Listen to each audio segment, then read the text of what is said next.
These are our dock lines and all our fender lines that we've had from the boat that we took off yesterday. They're all a bit crunchy and a bit difficult to tie, so the best thing to do, bring them home, chuck them in the washing machine on a 60-degree wash, and with a good water softening tablet, and Bob's your uncle. When you take them out, they'll be nice and as if they were like new again. So we've got 45 meters of chain, or 40 meters of chain rather. So I've just marked this up at 10 meters, 20 meters and 30 meters. So I know when I get my third yellow piece come out, that is pretty much the end of the chain. Normally you'd mark these up different colors. I think the saying is rub your balls with grease. In other words, red, yellow, blue, white, green. I think rub your balls with grease, yeah. And you do that on a commercial vessel every shackle. This doesn't even make one shackle, this chain, so yeah, 3 yellow marks is enough for us. And then I'll just mark the last 5 meters so we see the last 5 meters coming out. The big stain at the front of the boat was caused by this drain hole. This is the drain hole for the anchor locker, and what we found with sea lines, many people have reported this, is that the floor of the anchor locker is lower than the drain hole, which means that we get water sitting at the bottom of the anchor locker. What this has caused is it's caused the bottom of the chain, or the first part of the chain, to rust quite heavily and go through the galvanization. So what I've done today is cleaned this piece of chain up, made sure the links are all free, and I put a protective anti-rust coat of paint on there. It's a kind of hammerite type spray, hopefully just to give it a little bit of protection and keep it nice and loose. And to get the water out, I've come up with this ingenious plan here. I'm using a thin piece of tubing which I've cut off something else, and I'm literally siphoning it by poking that into the end of the water. I've sucked the water all the way down the tube to the end here, and then I stopped just before I got a mouthful, and as you can see, it's dripping out at a fair rate. So there's a fair bit of water in there, and I'm just going to let that drain out and hopefully dry that locker out a little bit before I put the chain back in.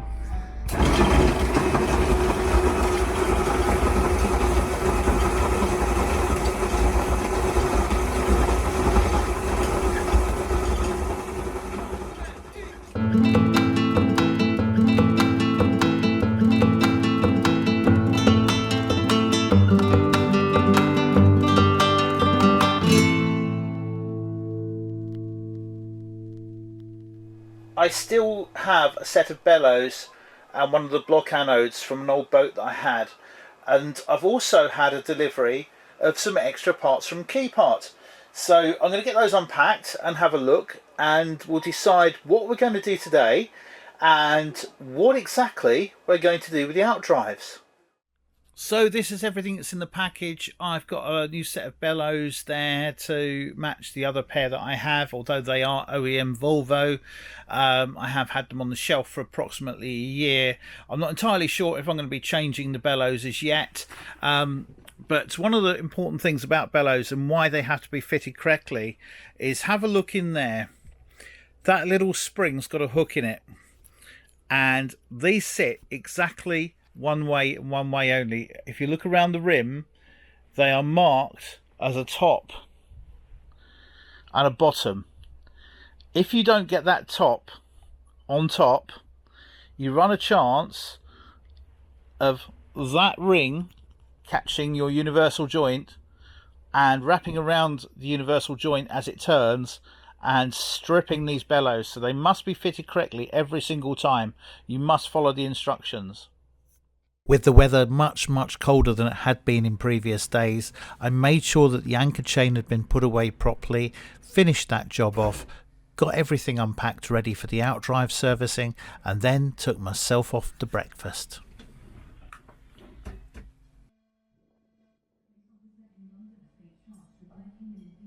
With breakfast over, it was time to get to work on the outdrives. The first part of the job involved removing the props from both of the drives. For this you'll need a socket set, also a soft block of wood to block the props off with, and the Volvo spanner to get the second prop off the shaft. I've got the short version of this. There's also a long version, and it may be handy to have an old towel to put the props down on.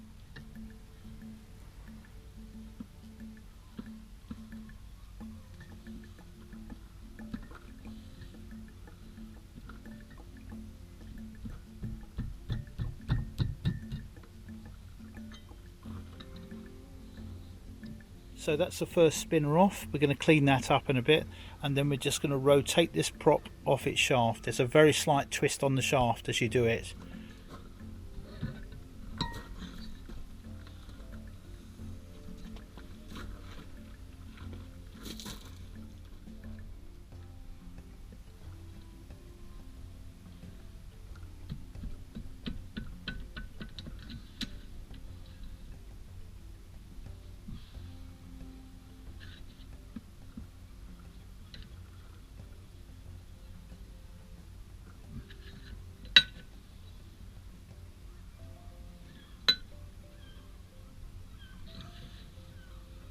One thing that's really interesting is when you take these off, as you can see here, you find all the bits of old rope and line that you've picked up and have wrapped themselves around the inside parts of the shaft.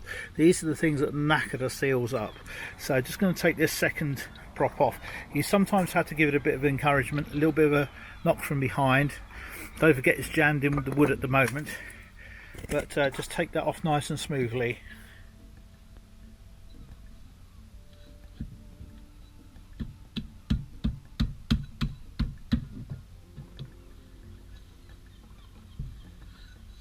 Once the props were off the drives, I made sure that they were cleaned up thoroughly, and then I cleaned the shafts, covered them up with a bag, and then gave both the outdrives and the props a really good coat of Trilux. In fact, I used 2 cans in the end. And then I set to work on changing the anodes. Now remember, I put plenty of WD-40 down into these the night before to try and loosen up these screws. They can be quite difficult. You'll need a chunky Phillips screwdriver, and preferably one like I've got here with a hole in the top that you can use another screwdriver as a lever, and keeping the pressure on, you should be able to undo both of those one after the other. Then they'll simply just need a quick tap and they should come free of the shaft, and they're very easy to change.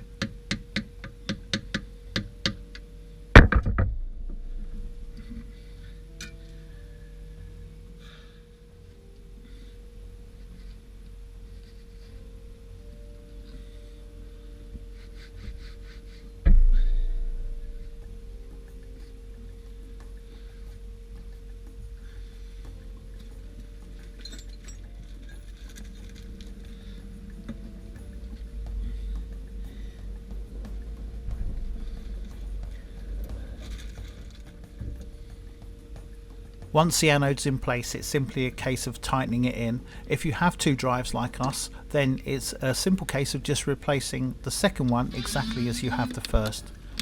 My attention then turned to the block anodes at the back of the drive. These can be a little bit more problematic to remove because they tend to wear differently. They're held on by 2 Allen bolts, and it's a good idea to raise your drives to the beach position to give you better access to get these out.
Just while we're changing these anodes, I'm having a good look at these bellows. This is the exhaust bellow and this is the drive bellow. I've got a bit of the old anti-foul spray on there, but I'm just having a look. They're still very supple. These have only been on for around about just over 18 months now. Ideally they should be changed, but these are in remarkably good condition. They're not leaking, and although I have two new ones, I think what the plan is, we're going to lift it before winter this year. I think I might leave them on. I know it sounds a bit daft not doing them while the boat is out the water. I tend to do this by taking off the top gearbox rather than taking the whole drive off. There's two ways you can take these drives off. First of all is you just disconnect everything. This is the throttle, this is the cable, the gear selector cable. You undo the plate at the back here and remove that. You take off the bellows here, you undo the lower bellows here, and you take off the water pipe here.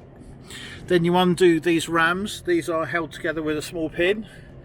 Drop those rams off, and then all you have to do is literally undo these, extract these bolts, and the whole drive will come off. The drive is heavy, and if you're on your own it can be a bit of a ball ache. The other way, and the way that I tend to do this, is to undo these. These are imperial bolts. Don't ever try and undo these with a metric spanner, you'll just damage them. And inside underneath the cover are two Allen bolts, and that whole drive unit, just for those four, will come out, that whole top gearbox. Be very careful if you do that though, because they're very delicate shims inside, and you must keep those shims in good condition. But it's a very much quicker job to do that than take the whole drive off. Inspecting the top of the bellows is also very important, and also to give you access to be able to clean them up. The first thing you need to do is to remove the two Allen bolts from the top of the steering head, and then undo the cover, because you're going to need one of these bolts next, because what you're going to do is screw that into the steering head and then use that to push the steering collet out, and that then frees up the steering helmet and you can push it back and get access to the bellows underneath.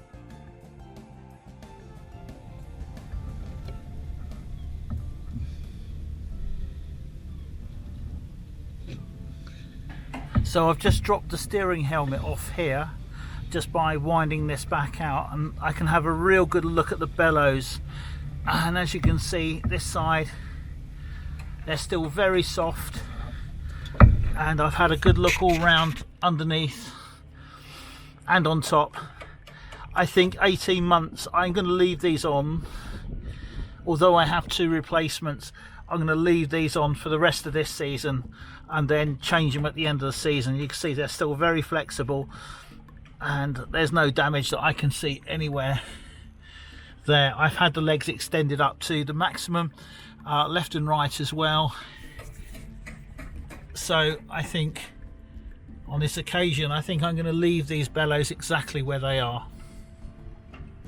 Changing the remaining anodes is really straightforward. The triangular ones are literally just bolted straight on with a small Allen bolt, and the ones on the trim tabs just need taking off, the trim tabs cleaning, and the anodes replaced back on. But whilst you're doing that, have a look at those little gaiters that fit on the bottom of your trim tabs if you have them on the actuators. They're really important.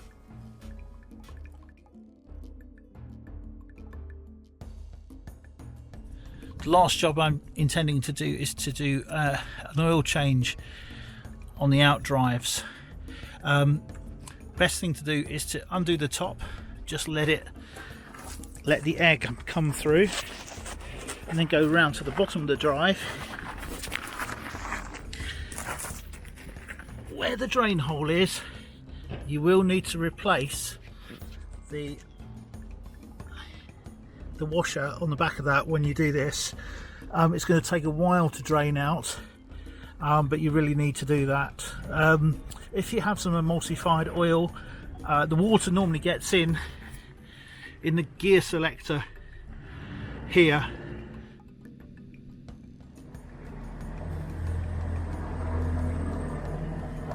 The oil's a little bit milky. It's not overly bad. I've seen a lot worse. There's a tiny little bit of water in there, but nothing really too much. You can see the oil separating out a little bit there, so a good oil change will do it good.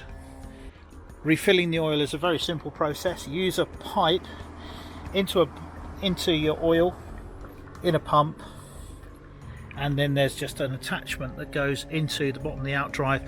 These cost about £14.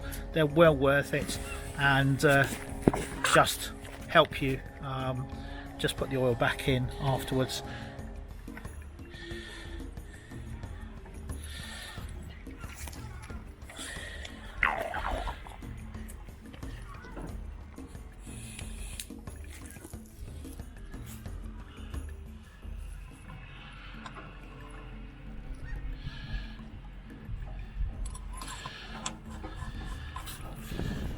It's blowing about 30 knots here in gusts at the moment, and this boat's going to be lifted back into the water shortly, which is a bit worrying because I've got to get it round to the berth. But just to recap the work we've done on the outdrives, we've changed the oil in both units.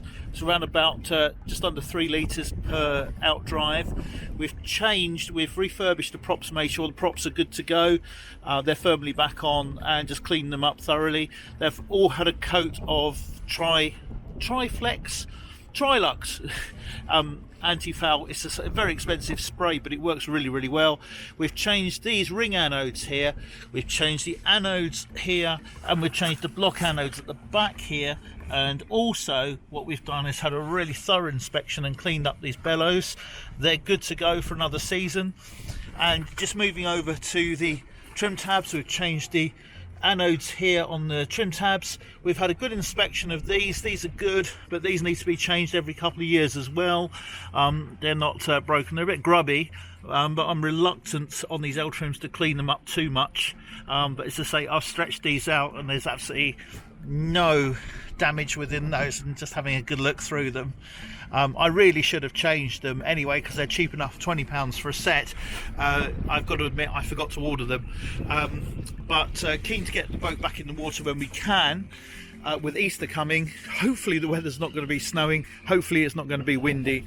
And just have a walk around the boat as well. We've polished the hull, we've polished the top, and we've fully anti-fouled the boat ready. As I say, I've used International Cruiser 250 on here, which works really well. I've used it before. And also here at the front, we just polished out the little scratch here. I didn't fill it. I considered filling it, but I just polished it. I can live with how that is at the moment. You can barely see it unless you know it's there. We've fully anti-fouled the boat itself. We've changed the anode in here on the trim tab. Down there you can see that just in there, and we've cleaned out the on the trim tab, on the bow thruster. So it's going to be lifted back in. I'm going to sort these fenders out shortly, so that gives me best chance of getting into the berth without scratching it again. Fingers crossed I won't. But that is the work that we've undertaken this year, and that's Friday night, ready to go for the season ahead.